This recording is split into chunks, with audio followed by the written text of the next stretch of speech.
Vous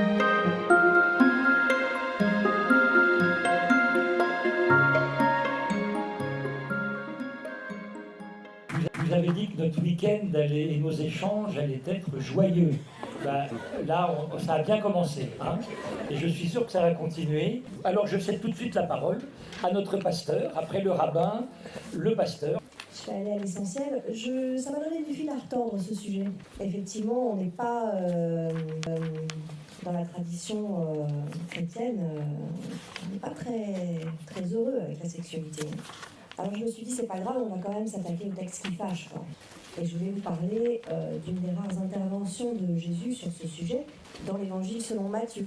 En fait, la sexualité, à proprement parler, n'est pas un problème dans la tradition évangélique, parce que si l'être humain est rendu à sa véritable humanité par l'appel de l'Évangile, alors il l'est aussi avec sa sexualité comme dimension relationnelle. Et c'est aussi ce que Jésus va expliquer. Il répond à une question piège des pharisiens suite du divorce.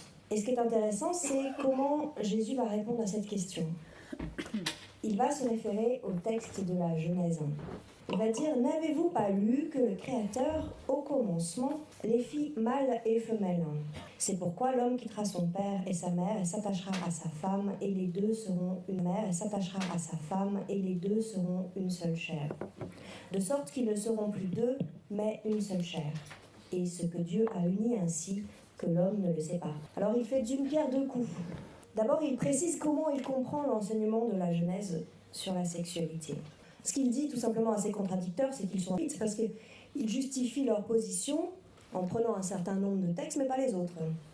Lui, il va hiérarchiser ces textes, en fait, en disant que sa clé d'interprétation, c'est l'intention du Créateur. La loi de Dieu, en fait, elle comporte quand même des intentions, des grands principes, et puis ensuite, il y a Jésus confère une autorité supérieure à ce texte de la Genèse dans sa compréhension du couple.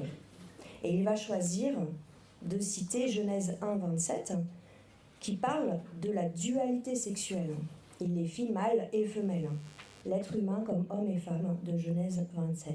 Ensuite, il va au verset 24 de Genèse 2 pour expliquer que la sexualité passe de cette donnée naturelle à une donnée socialisée par l'alliance conjugale, dont la conséquence est l'unité. La finalité de la sexualité, c'est bien l'unité de la vie. La finalité de la sexualité, c'est bien l'unité de la vie. Une seule chair, ça ne désigne pas seulement l'acte sexuel en lui-même, mais c'est toute l'existence concrète qui est désignée ici.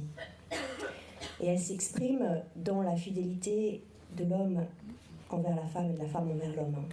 Donc dans cette perspective, finalement, est ordonnée. Elle est valorisée comme l'expression d'une bonne création de Dieu. On est dans le même élan que le texte de Genèse 1. C'est la bonne création de Dieu.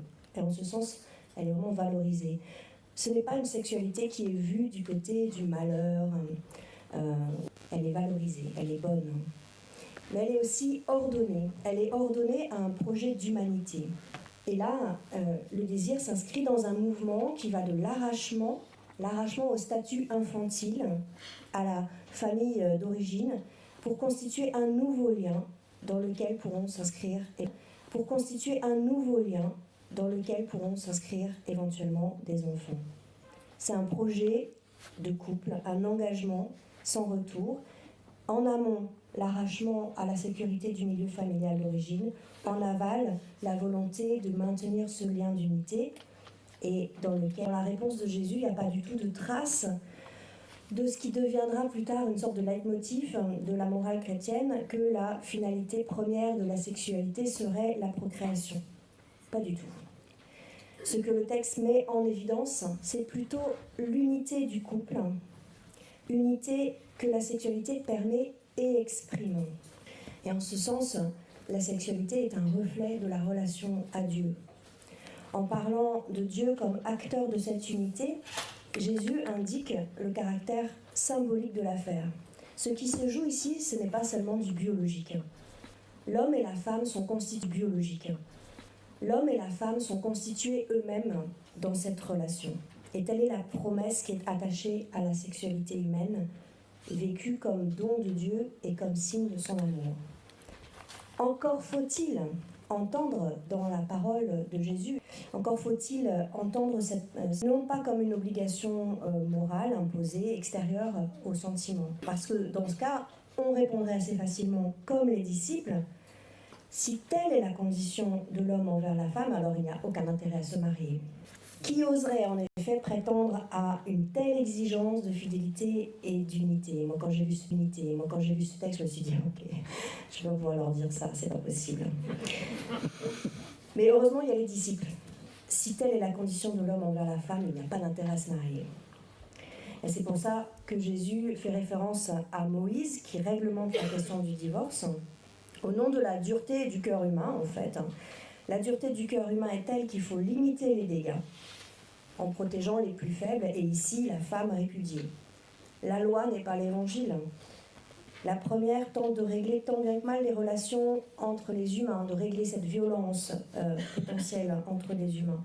La seconde appelle à croire en une promesse attachée à la foi, en une dimension d'amour attachée à la relation entre les êtres, quand ceux-ci s'ouvrent à la venue de ce que Jésus appelle le royaume de Dieu, c'est-à-dire la présence de Dieu. La loi, de l'ordre de la nécessité, l'évangile, de l'ordre de la promesse et du don, la promesse et le risque, la possible plénitude d'une unité dans la fidélité, construction de l'être humain selon le cœur de Dieu, hommes et femmes, altérité qui renvoie à l'altérité radicale de Dieu, mais aussi possible violence, mépris, asservissement, destruction du désir, destruction de la vérité, destruction du désir, destruction de la vérité, de la relation homme-femme, menace sur le fonctionnement ordonné de la vie sociale, de l'ordre du monde tel que voulu par Dieu. La loi rappelle qu'on ne peut pas faire n'importe quoi. L'évangile qu'il est possible de croire et d'espérer que Dieu lui-même s'engage dans l'alliance, scelle par son amour. Ça, c'est pour l'évangile selon Matthieu. Et puis bon, je ne voulais pas partir d'ici sans vous avoir parlé de Paul. On en fait toujours un affreux bonhomme. Mais Paul, dans sa lettre aux Corinthiens, a essayé de lever quelques malentendus qui ont existé dès lors que le message évangélique est passé dans la culture grecque. Ça a fait quelques couacs. Ainsi, à Corinthe, dans la communauté qu'il avait lui-même fait naître, Paul avait placé au centre de son message la puissance de libération de l'évangile, de la dynamite, comme dirait l'autre. Parce que certains ont traduit cette puissance de libération en liberté, permissivité, et notamment permissivité sexuelle. Il faut comprendre que le contexte à Corinthe était propice à cela. Libéré par le Christ, est-ce qu'on est du même coup libre de toute obligation morale? Ou libre de toute obligation morale?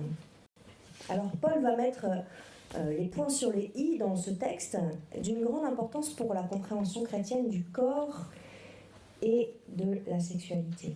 Paul reprend la position des Corinthiens dans cette petite citation.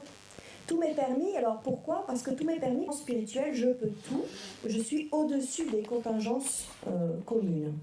Et puis tout m'est permis parce que ce qui est corporel est méprisable, parce que c'est voué à la mort et que seul l'esprit compte. Voilà comment Paul résume la position des chrétiens de Corinthe. Ça se base tout simplement sur une opposition entre le corps et l'esprit.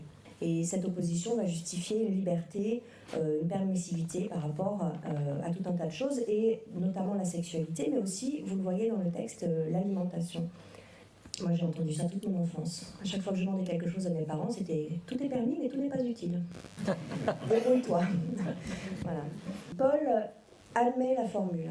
Effectivement, la liberté évangélique ne saurait être limitée par la loi, par les tabous. Mais Paul interprète immédiatement la formule en la précisant. Mais tout ne convient pas. Sous-entendu, tout ne convient pas à l'édification communautaire. Paul récuse tout de suite toute interprétation strictement individuelle de la liberté. Et puis son deuxième argument, tout est permis, mais moi, je ne me laisserai asservir par rien. Que serait effectivement une liberté, et une liberté sexuelle aussi, qui finalement aboutirait à un esclavage.